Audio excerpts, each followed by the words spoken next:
Hey, St. Lucia, good morning. Thank you so much for joining us. You are tuned into This Morning here on DBS with me, your host, Jayla Mendez. And my guest today, we have Charlene Bodley. We go way back, but I'm so pleased to have her here. Charlene, thank you for coming on. Oh, thank you so much, Jayla. I'm very happy to be here. Great. Now, this month, there's a lot of things going besides diabetes awareness. It's also Energy Awareness Month. So again, we're going to bring that to you, and Charlene is going to enlighten us and let us know exactly what this initiative is all about. Okay, so this initiative goes way back, and I represent the Department of Sustainable Development, specifically from the Renewable Energy Division. And this is the 13th year of the observance of energy awareness in St. Lucia. Wow. And those who've preceded us have done so well that the activity has actually been adopted on the CARICOM level from 2011. And so this year we join other CARICOM member states in observing Energy Awareness Month under the theme Sustainable Energy for Sustainable Development. So we have a number of activities. Our normal school visits where we engage the youth of this country in matters dealing with energy efficiency, renewable energy, energy conservation, and how they could get involved in shaping a better energy future. Okay. But a little more of what's exciting for this year, we've decided to focus on the transport sector. A study from 2012 has placed the transport sector as consuming as much as 63% of our total energy. Wow. And so the ministry felt it's imperative to look at the transport sector. Great. So from Monday, we were encouraging people to carpool.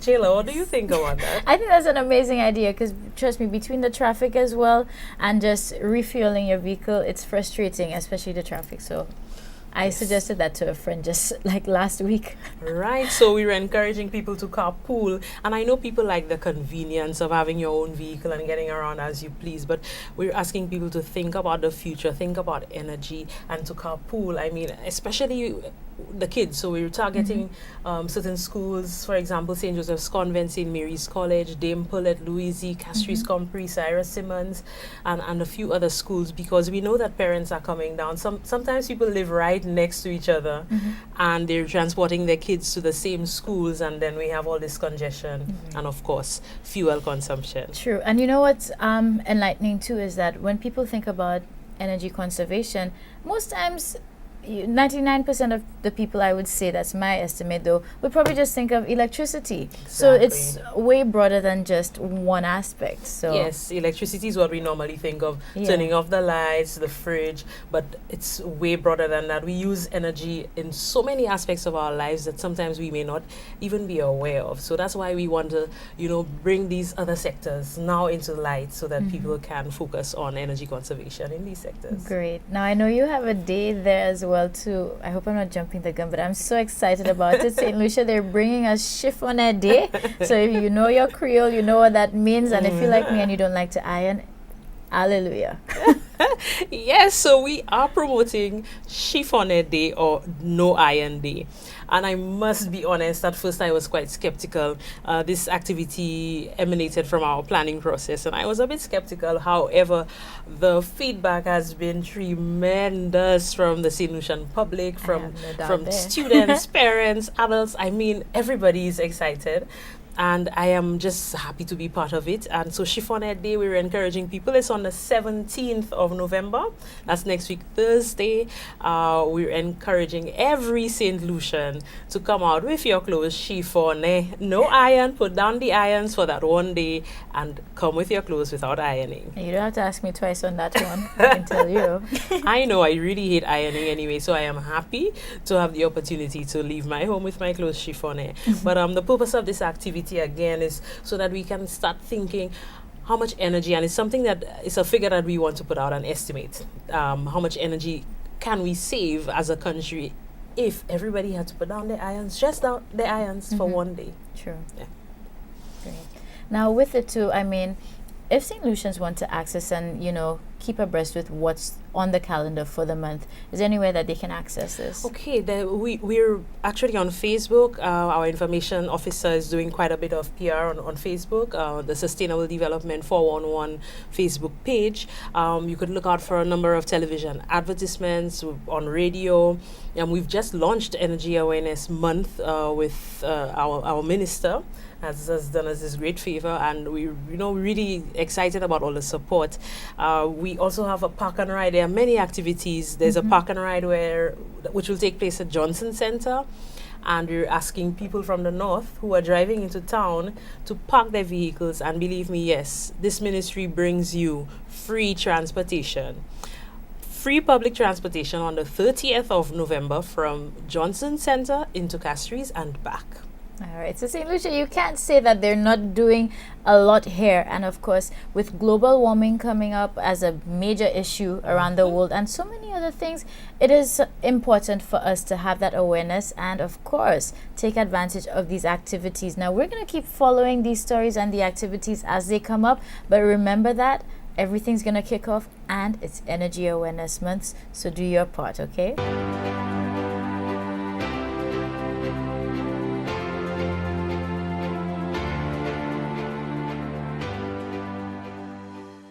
Good morning, everybody. Thank you so much for tuning in. Of course, you're watching This Morning here on DBS. I'm your host, Chayla Mendez.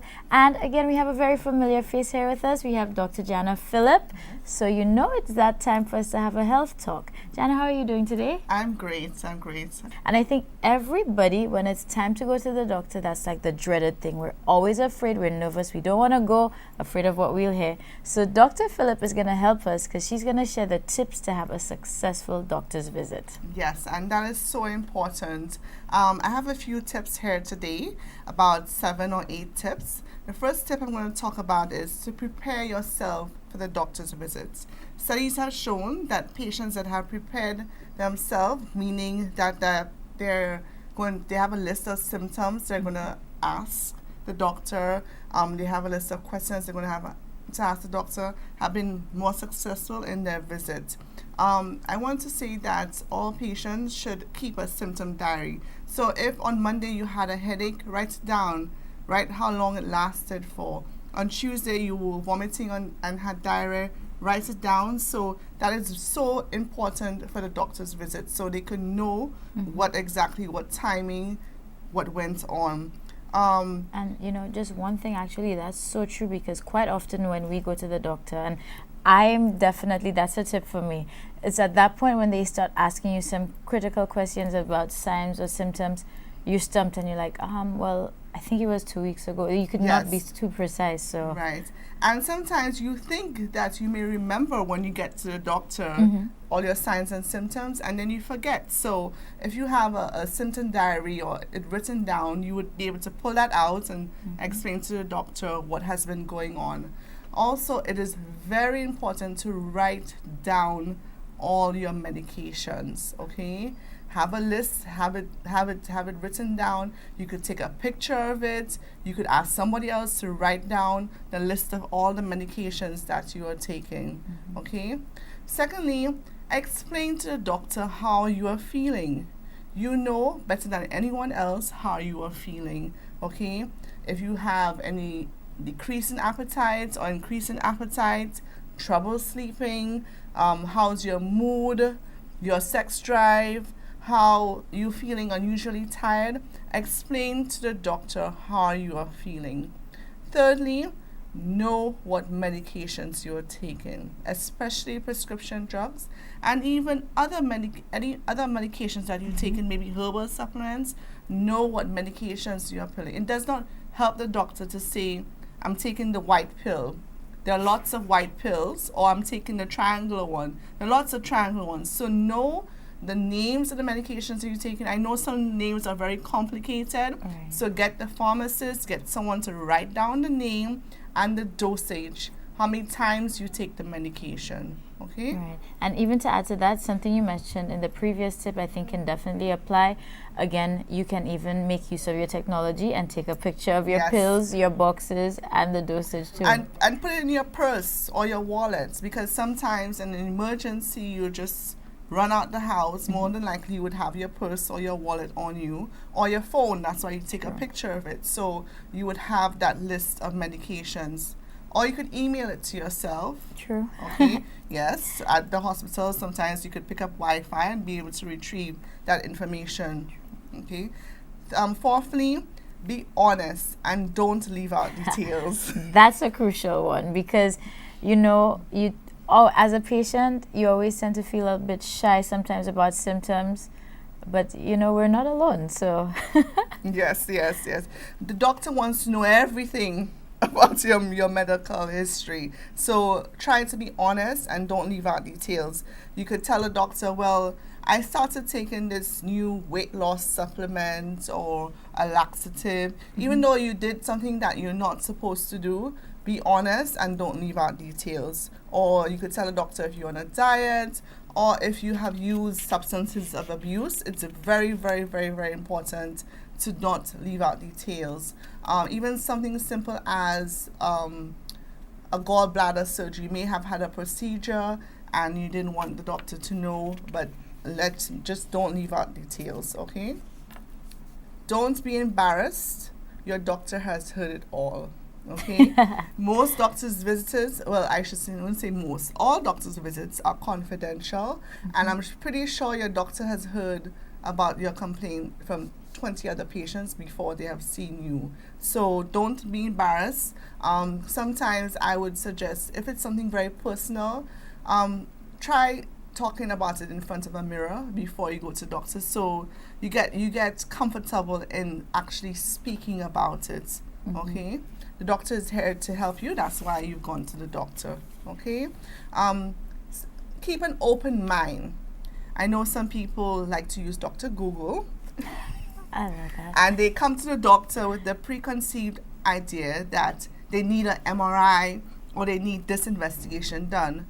Yes, Dr. Google may tell you need this investigation done, but sometimes it's not necessary to get that investigation done. So, for instance, you've been having a headache and you've gone on Google, on the internet, and found out that you suggested to do an MRI, but the doctor taking a good medical history from you and you not leaving any details, you telling the doctor how your symptoms presented, whether you had nausea and vomiting, your headache or fever, can make a diagnosis of probably a tension headache, okay, and decide, well, it's not necessary to have an MRI done. So that would alleviate costs for you and resources used, okay?